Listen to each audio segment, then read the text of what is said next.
Hello and welcome to this webinar on becoming better at switching off.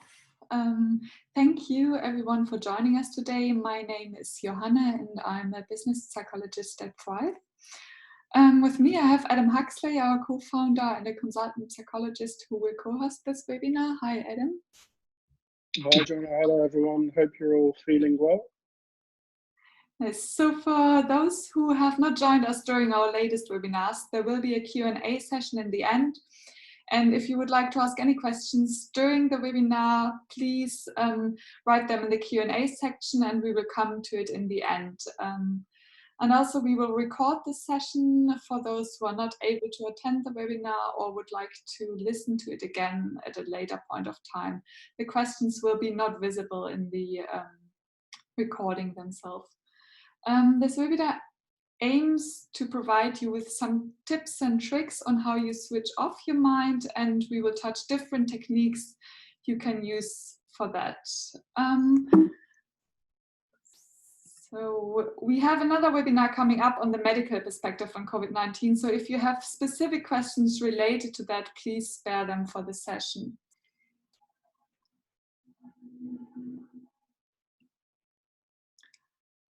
So with most of us working from home right now, we probably all struggle with switching off our worries about the uncertain future and drawing boundaries between work or just time off. So often our mind dwells on negative thoughts and uncertain outcomes like with the COVID-19 or things that could potentially go wrong. So it's a cognitive component which can be very important for us when we use it to solve problems or really like take action. So worrying is the way of our brain handling problems to keep us safe. Unfortunately, this becomes a problem when we are stuck in our thoughts in a repetitive or obsessive manner. And even if we know that our worries and concerns are completely pointless, it's sometimes hard for us to switch them off or like stop them from being in our mind. Yeah, so for example, like with the COVID-19, you probably all are afraid of getting affected by COVID-19, but yeah, the fear of being affected is probably way higher than actually the risk of being threatened by the symptoms.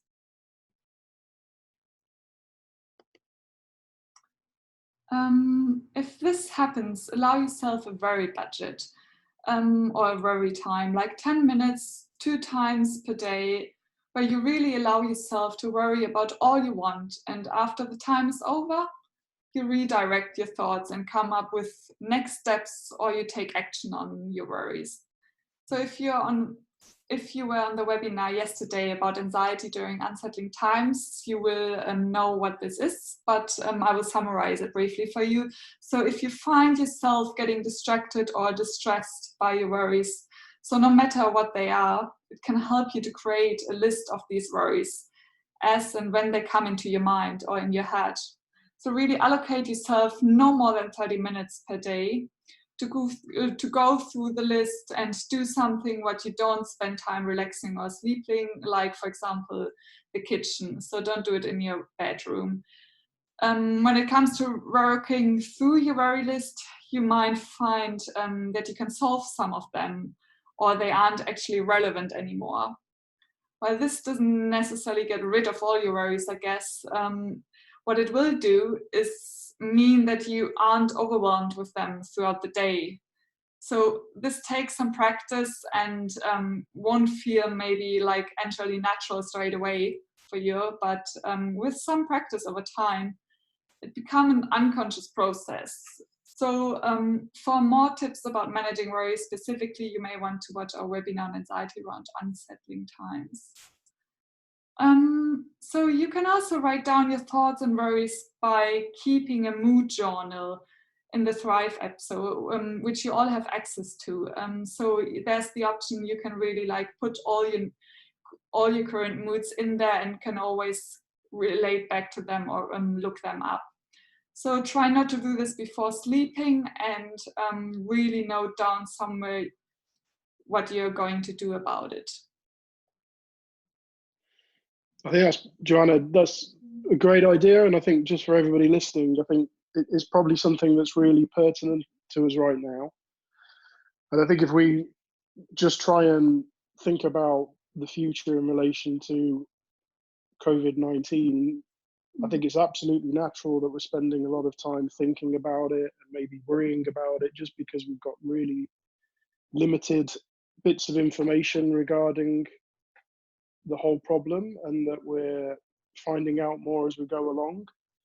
So the real advantage of scheduling sometimes is that you don't spend all of your day worrying about it. I think it's absolutely natural to be a little bit anxious, absolutely natural to worry, but we're trying to focus in on spending a protected amount of time worrying, rather than it just completely eclipsing your whole day. So I think this is a really good strategy to use if you find yourself thinking about it perhaps a bit too much. Just try and sort of regulate your worry with sort of set time. So I think this is a really useful strategy. Yeah, also like I think, for example, the CBT tool in the app really could help you to kind of differentiate between helpful thoughts, like for example, how we cope with it or adapt to something, from unhelpful thinking. So where we're always stuck on the same topic or ruminating about similar things. So cognitive behavioral therapy really helps you to identify what helps you and how can you reframe that to a more adaptable or coping way. So it's so important that we try to manage our worries, as they cause our body to release stress hormone, which can trigger health issues such as digestive and cardiac disorders, or even lead to depression and anxiety. So mindfulness, you might realize that worrying involves focusing on the future. So that's where mindfulness can be incredibly helpful for you. It can really help us to focus on the present moment. So for instance, start with focusing on your senses, on your surroundings. What do you see, or what do you hear? How does the temperature feel on your skin, like when you're outside going for grocery shopping? You also can use mindfulness to observe your thoughts, especially if your mind is always buzzing and you feel trapped by your thoughts. So there are various ways you can be mindful. As I just said, try to shift your attention to sensations at the moment, like the taste of your food, the smell of it, or the cold breeze of the wind touching your face. And we obviously cannot keep that up the whole day, but maybe try to be more mindful during a lunch break. So how does your lunch smell? How does it taste? Or maybe like doing a yoga practice, like how does your body feel? Where's a muscle feeling tense, or where do you feel relaxed? So really being present in the moment and allowing a specific time for that, because as I said, like it's tough maybe to do that over the whole day. And sometimes it can be very simple. So you can also just change a seat at home or in the office, or just try a new meal or recipe. So this really can help you to notice the world in a completely new way. A colleague of mine, for example, bought herself a mindfulness coloring book for the first time. And this is like, this time actually gives us the opportunity to try something completely new, to be more mindful at the moment, so being in the present.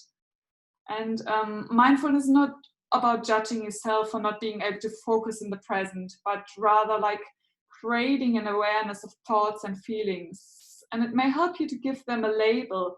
So like, for example, an emotion like anxiety, or this is a concern about my health. So really like being more aware of your thoughts and giving them a specific label can help you to create a bigger awareness on these.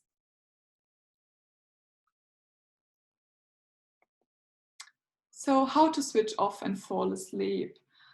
Also, you might struggle with falling asleep due to worrying about various things, like for example, work or the COVID-19 again, or money concerns. So as soon as we lay down, our thoughts start buzzing all around, and we might experience racing thoughts, which might then make us worry about not being able to function properly the next day due to poor sleep.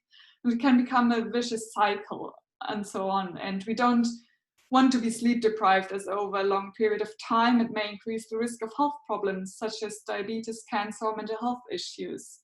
So, but how can we stop our mind from worrying and fall asleep? I will provide you with a few tips to help you with that. My first tip would be stick to a sleep schedule as much as possible. So try to go to bed and wake up at the same time, and every day do it the same way, even though you may, for example, don't travel to work anymore, so which saves you time. Really still stick to a specific time where you get up. So for me, example, it's 7 o'clock, even though I don't need the time anymore to go to work. And yeah, I start work maybe a little bit earlier, but it's really about like getting up at the same time and sticking to the schedule. So because we are like creatures of habits and we struggle with adjusting to changes in sleep pattern. So the greatest promoter of being able to sleep is really being in sync with our internal clock, or the circadian rhythm which we have in our body. Another tip would be to have a pre-sleep routine. So really like winding down before bed is one of the best ways to get your sleep back on track. So by creating a pre-sleep ritual, you establish a clear association between certain activities and your sleep. And so, for instance, if you read before heading to bed, your body knows that reading at night signals sleep time.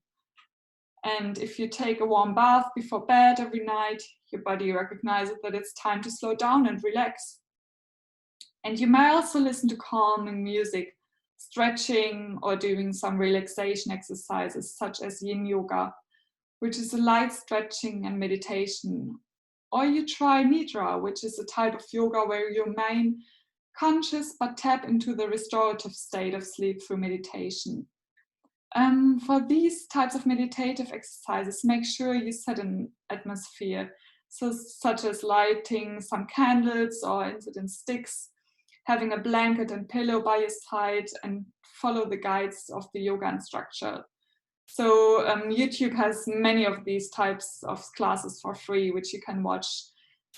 But yeah, make sure, as I said, to set the environment, and maybe tell your flatmates or your family that you will now be in a room and need some quiet for the next hour.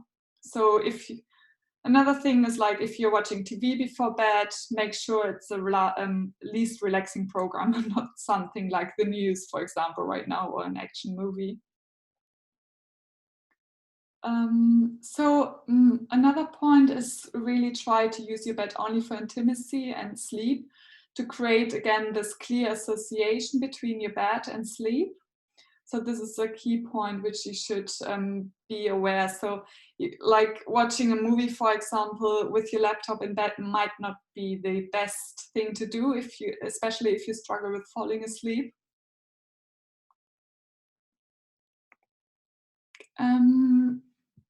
Another thing is create an optimal environment, which means that your room should be as dark as possible, quiet and not too hot. So too hot, I mean like probably around 18 to 20 degrees centigrade would be ideal. And if this is not possible, for example, if you don't have dark curtains, you could use an eye mask, or if it's not always quiet, or you have like train tracks close to your apartment, you could use earplugs for that. Try to limit artificial light and don't bring your electronic devices into the bedroom. They are very distracting and demanding of attention. Avoid stimulants like caffeine, nicotine, as well as alcohol close to bedtime. Yeah, this is like, it seems maybe promising for the moment, like, yeah, taking a sleeping pill or having a drink, but in the end, it might only work on short-term basis, and it won't help you in the long run. And if you, for example, have an alcohol drink, and you might even not realize that, but your body will wake up multiple times in the night without you being able to remember that.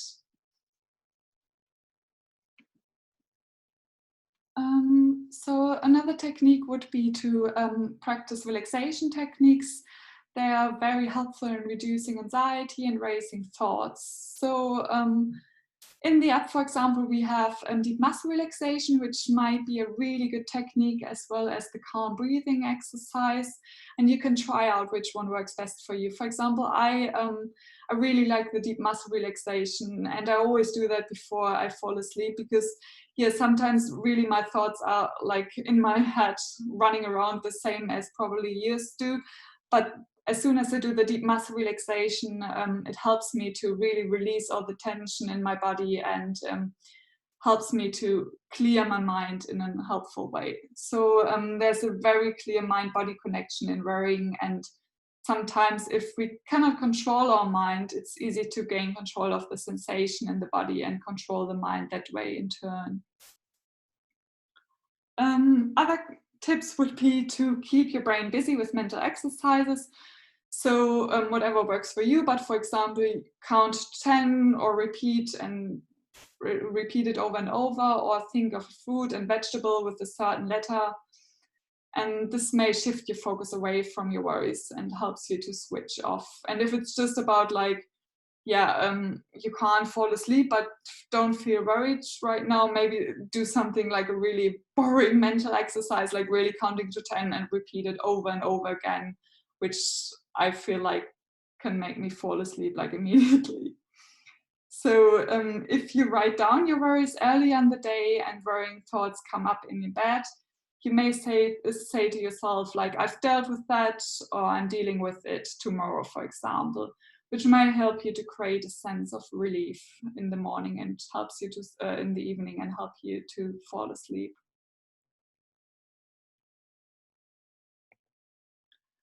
Routine and boundaries. So routine and boundaries are key when it comes to switching off, especially if we think about like remote working right now. We really recommend you to get up at the same time. As I said before, put on some clothes. It does not need to be like a suit or anything like really dressed up, but something more work related maybe. So if it helps you to take your coffee for a morning walk as you would usually do, if we go to the tube. So if it's possible right now, maybe a little bit trickier, but instead you could do like a morning stretch. Try to keep up the routine which you would normally have when you would go to work. And in the evening you may switch to your jogging pants again, and really put your working material away. So if possible, you may only use a place or room in your home for work, which allows you to separate the work environment from time off. For example, for me, this is a bit tricky. I have a really small apartment, so I'm sitting at my eating table and work from the same one. So I really struggle with that. But it's about like doing it as much as possible, and also it may help you to only use your work equipment like a phone or laptop for work. So for example, I only use my work laptop during working times, and switch to my really old one for personal things like watching a movie or like doing some personal things in the evening with it. So I also do not have my private phone connected to my work email, which really helps me to draw a boundary between work and time. So if something is urgent, people have to call me, but I won't check my emails on my phone. It's only on my working laptop. Set limits around checking your emails. We all have evenings where we need to meet a deadline, but it's so important to dedicate time in your day to not think about work. And you could ban yourself from checking your emails after 8:30 p.m. So for example, and then you can ask yourself, is the company going to fall apart if I don't reply to an email this evening? I guess chances are low you can reply to things that really can't wait until the next morning. So I guess most of the emails are fine with answering in the morning. It's about like asking yourself and really reflecting, do I really need to do that right now, or is it fine tomorrow? And then you can, maybe leave it for now and get up maybe a little bit early, not getting up a little bit earlier, but dealing with it in the next morning. So really like clear cuts will help you to draw boundaries and set you in the routine for work. That's a really difficult thing, isn't it, Johanna, to Yeah. sort of have that boundary. I think just so we can share our experiences, we've kind of made it a bit of an unwritten rule with Thrive that we'll have a reasonable shut-off point. I mean, obviously there are some things which crop up and you may feel really compelled to respond, but as you're working at home a lot more perhaps than you've ever done, it's really important to maintain that boundary between your work life and your home life. So as Johanna says, one really simple thing that you could do is just sort of enforce that rule for yourself, where you say, I'm going to pause my notifications, or I'm just going to leave my laptop closed from 6 or 7:30 onwards. And that way it's helping you switch off. You're not reading an email and then spending, the next 2 or 3 hours ruminating about it. What we've been talking about in the workshop is just, being a bit rigid now that you're all working at home, and having that sort of boundary between your work life and your personal life. For sure, it's really difficult because I think for those of you who have children, your children might be at home as well, and you might feel as though you're, part teacher as well as part employee, as well as part mother or father or brother or sister. So it's an unusual time with a unique set of differences. But I think, we've got some really creative ways of thinking about maintaining those boundaries as well. So we'd love to hear if there's anything you guys are doing at the end that you could share with other people that might work for you. Yeah, that's actually a good idea. So please feel free to put your technique or how you would do it normally, like what works for you, to share that with all the other listeners. So it may help you to call a friend or talk about a completely different thing, or talk to your partner, but maybe not about work. So this may shift your thoughts away from work to other things. And you can talk about like plans for the weekend, or your thoughts about an interesting article you read the day before. So it's about sharing something different with someone else, and really shifting your attention to something different. So for me, this really helps to leave the day behind. Think about like what techniques you prefer and maybe try different ones to see which one suits you best. If you're still unable to switch off, you may try some physical exercises, which might be a great technique to give your brain a clear cut. So for example, if I cannot stop thinking about an upcoming project or appointments tomorrow, I really go for a run and do some yoga exercises. It's all about like giving your brain a cut and doing something physical to allow yourself to shut down from work. An exercise can also help you to fall asleep in the evening. So this is actually pretty great to do every day, but don't do high intensity workouts before sleeping, as this can act as a stimulant. So if you want to do something in the evening, maybe go for the techniques that I mentioned before, like the yin yoga, for example, which are more calming.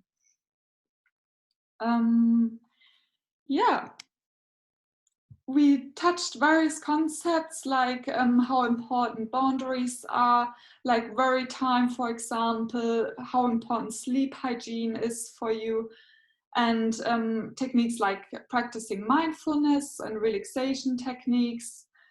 And we would love to hear your techniques, what you like to do, and I hope these tips will help you to switch off better. And if you have any questions, please share them now with us.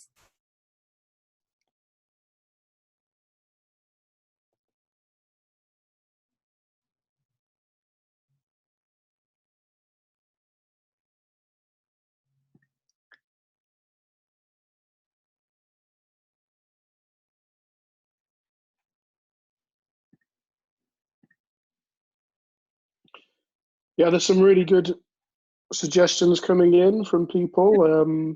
If it's okay, I might read a couple out. So one person's saying it really helps them to have the same routine every morning, and to follow that through in order, and then try and have regular breaks. And they've mentioned sometimes it's finding the motivation, which is really true, because if you're working at home, you're associating being at home with being relaxed and maybe not being focused on work, but perhaps other activities. So yeah, it does require us to be a bit sort of motivated to do the work sometimes, which is a big challenge. Mm. Yeah, someone else said that she really does like what she usually does, like getting up, showering, and putting on some trousers. So it's really about like finding the motivation to do that. And another guest, Elisa, thank you for that. Sleep diary can help us to keep track of our sleep hygiene. So this is actually a really good recommendation. So really, looking back, when did I go to bed, and being aware of how you sleep, and what did you do, like maybe did I have a drink like a tea before falling asleep, or did I have a coffee maybe. So just tracking all those things, and which affects your sleep then later on. So being more aware of this. There's a really good comment here about just being at work gives you an opportunity to socialize and touch base with people. And I think we've been trying to sort of really stress that point to everybody, to try and stay connected with your colleagues or, your families or friends during this time, as you perhaps won't see them as much as you're used to. So we've got a whole bunch of opportunities with social media to stay connected to people and check in. One of the things we're doing at the minute is just making sure we turn on our cameras on a Monday morning so that we can see one another and just feel connected that way. So that's a really good point. Even though we're at home, just trying to make sure we stay connected with our colleagues and our loved ones. That's a really good point. Thank you. Another comment was, I put my watch on and will take it off when I finish. This is maybe a good strategy if you're always stressed out and look to your time. So as soon as you don't need it anymore, it's maybe a good strategy to really, draw this boundary between appointments and having your time off and giving yourself time with whatever you like to do. Another person said, like, going for a run, like just after getting up. I think this is a great strategy to really cope for the like missing movement which we normally have like when going to work. So this might be a great strategy to really, as I said, like with a coffee in the morning, like going for a walk, but maybe as we are supposed to go now only for sport exercise outside, this is a great strategy for us to still get into the routine, into the movement, and starting the day like with a little bit of physical exercise. Here's another good point, which I might steal for myself actually. I hadn't thought about this. This is somebody sharing their experiencing. Have a 5-minute break every hour, spend it outdoors. So I guess in your back garden, if you have one at the moment, or just giving a friend a call helps to de-stress from work. So that's a really good suggestion. I think that kind of relates to the point we've been making all along, which is just shifting attention sometimes. And that really helps break up the pattern of being at home and working non-stop. So that's a really good idea. Just scheduling, maybe you have an alert on your phone, or you book time in your diary so that you kind of remind yourself to have regular breaks. That's a good point. Thank you. Also really good comment is about like setting a priority list. So really like, what do I have to deal with tomorrow, and making it in line with the priorities. So on the top, like really what is important, and then you can kind of like check yourself off if you have done that and you have written down all the things, so yet you don't forget anything. And this might help you to really put your worries beside and know that you have put them down for tomorrow, and even in a priority list. So this is maybe a good strategy, really. Thank you for that, Dave. There's a question here which maybe we can put out to everybody, so please try and answer if you can. It's somebody that's been working from home for quite a long time now and finds it really difficult to schedule in lunch breaks, and they're asking how they might be able to do that.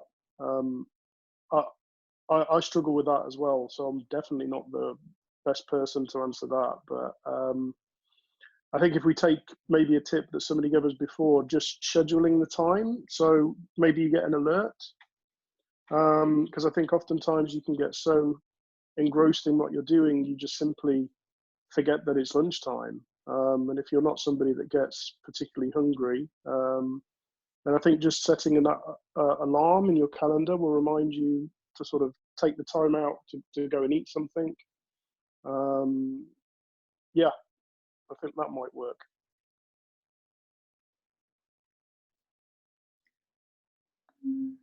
Yeah, lots of people are suggesting that actually. Yeah. So I just realized that. good idea, everybody.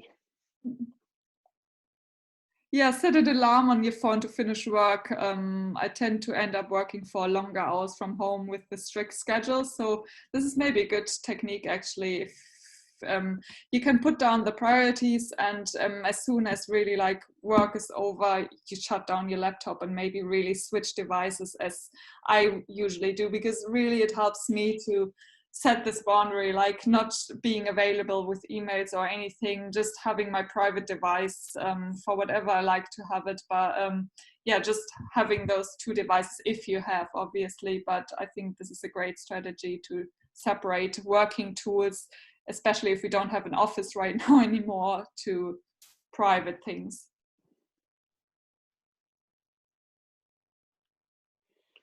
There's one question about social media and maybe how to not pay as much attention to social media now that maybe we're working from home more than ever.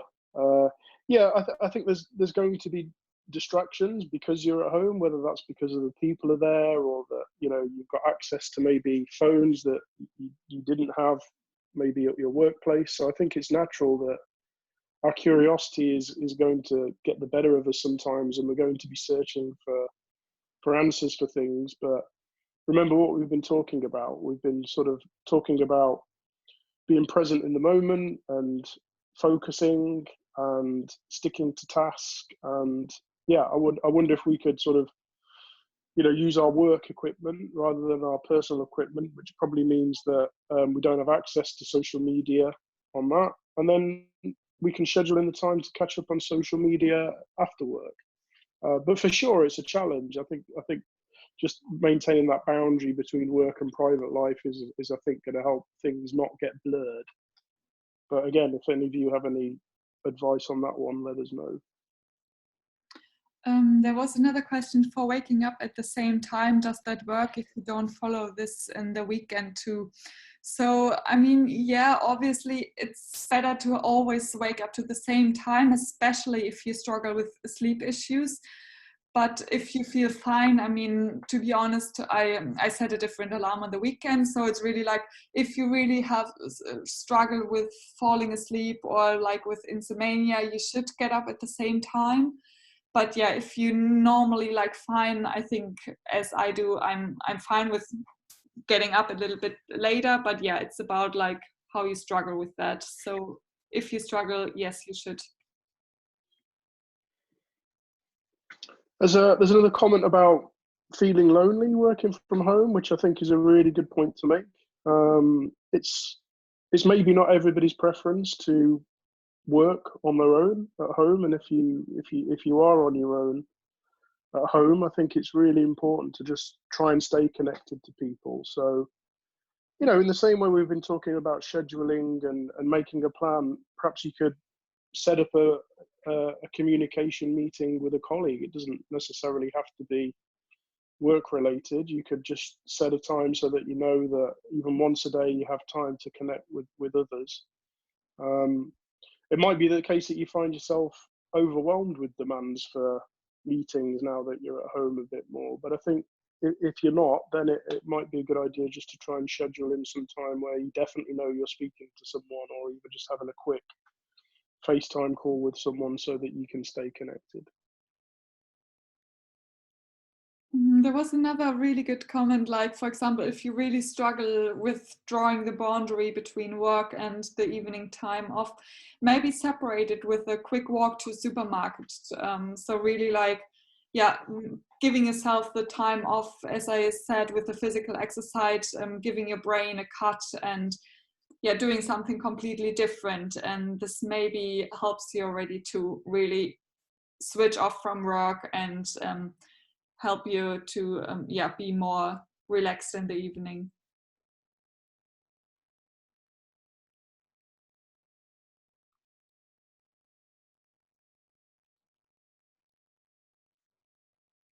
There's another comment about just maybe being a bit more boundaried with pressure from other people, whether that's family and friends or work colleagues. You kind of have to prioritize your own well-being. That might be difficult to do for some people, but I think it's still a valid point.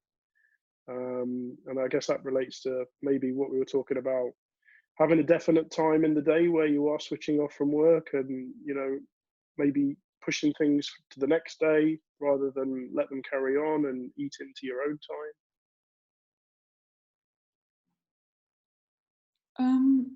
There's another question. Can you expand on what benefits there are for writing down your thoughts, experiences for the day? Could you elaborate on that, Adam? Yeah, I guess so. If we take the example that we talked about, which is if something's on your mind and it's occupying a lot of your focus and a lot of your time, sometimes you ruminate on thoughts because there might not be a clear answer. So let's think of an example. Maybe you had a disagreement with somebody at work, and you're trying to guess what they're thinking about that argument. And because you can't talk to that person about it, you might find yourself thinking about it constantly, and you don't come to a conclusion, and you just carry on thinking about it and carry on thinking about it.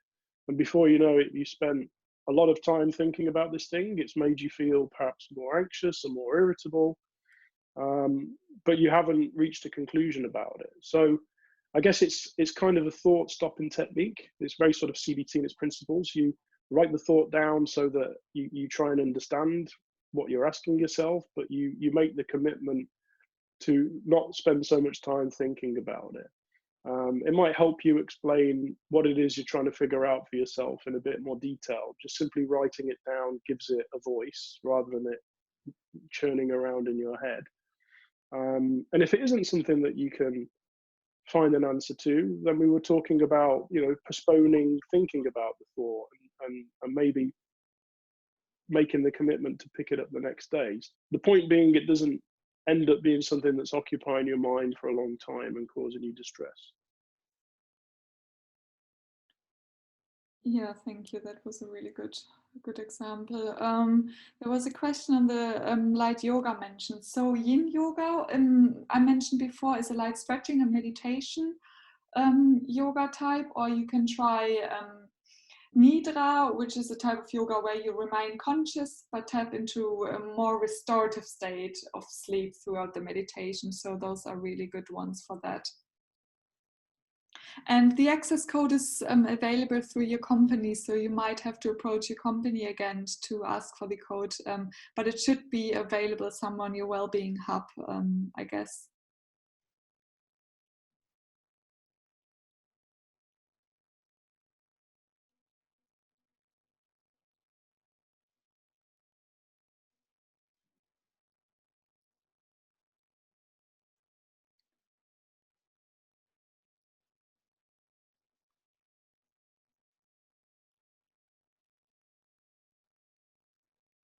We will not share the presentation slides, but we will share the recording of this. So the slides are included in the recording. So it will be like a YouTube link, which you will get after the session today.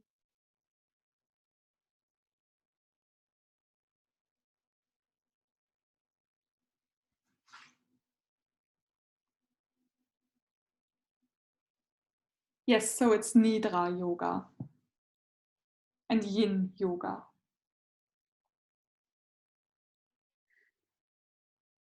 You could probably find some demonstrations on YouTube, could you, Johanna, which people might have some time to have a look at? Yeah, really, just Google them. I guess there's so many out of there. have a look at them. And I know my colleague really does that a lot, Elissa, and she knows that she told me that they're quite a lot on that. So just type them in and look for them.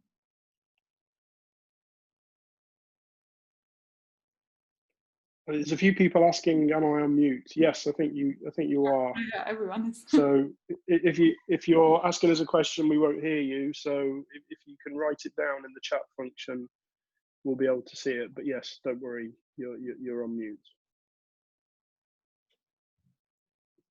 With the worry list, is it recommended to spend time on this on the same day? Adam, do you want to elaborate on that? I'm just trying to understand what you mean by that. I guess the main thing with it is you don't want to spend too much time thinking about something that you can't find a conclusion for, and to try and make sure that maybe you're pretty rigid with yourself and say, I'm going to think about this thing for say 5 or 10 minutes of the day because I know I'm going to think about it. And if I try to avoid it completely, it just might creep into my thoughts in other ways. So you're not trying to avoid the thought, you're letting it have some time. But the idea is that you're reducing the amount of time that you're spending thinking about it. So, we gave the example of maybe spending 30 minutes thinking about something that's concerning you. But you have to be rigid with yourself and then say, okay, at the end of that time, that's it. I'm going to try and do something else. The difference is that if maybe you didn't spend some time on that day thinking about it, it might take 2 or 3 hours. So, we've got a really live example, haven't we? We've got the events that are happening around us, and I'm sure we're all thinking about that. But, what I've done for me, this only works for me, is to maybe just read the news for 30 minutes of the day and not spend 4 or 5 hours reading, newspaper articles about it. So I've tried to be a bit boundaried about how much time I'm spending thinking about that, so that it doesn't take up the whole of my day. Yeah, and I think also maybe try to not do it somewhere where you relax or where you sleep. So not in your sleeping room, but rather somewhere like on your desk or in the kitchen. So really like somewhere which you don't associate with relaxing or where you try to sleep. So this, I guess, is another tip for you. Yeah, there's someone saying keep hydrated and eat well. Yes, that's a really good point. Make time to make sure you get enough fluid and eat well. So that's good advice.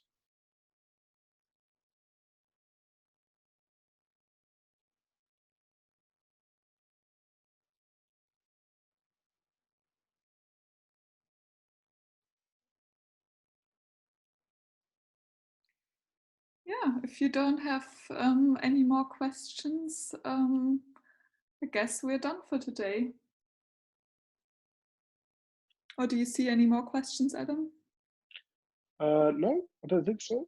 Brilliant. But there's been some really useful ones. Thank you so much. Really good suggestions. Thank you very much, guys, for these. And yeah, stay all safe and healthy. And I hope this helped you today and you feel a little bit more like prepared on how you can switch off now. Thank you very much for joining. Thank you all. Thanks for your tips as well. That's been really useful for us. So hope you found it useful. Yes, thank you very much. Bye. Bye-bye.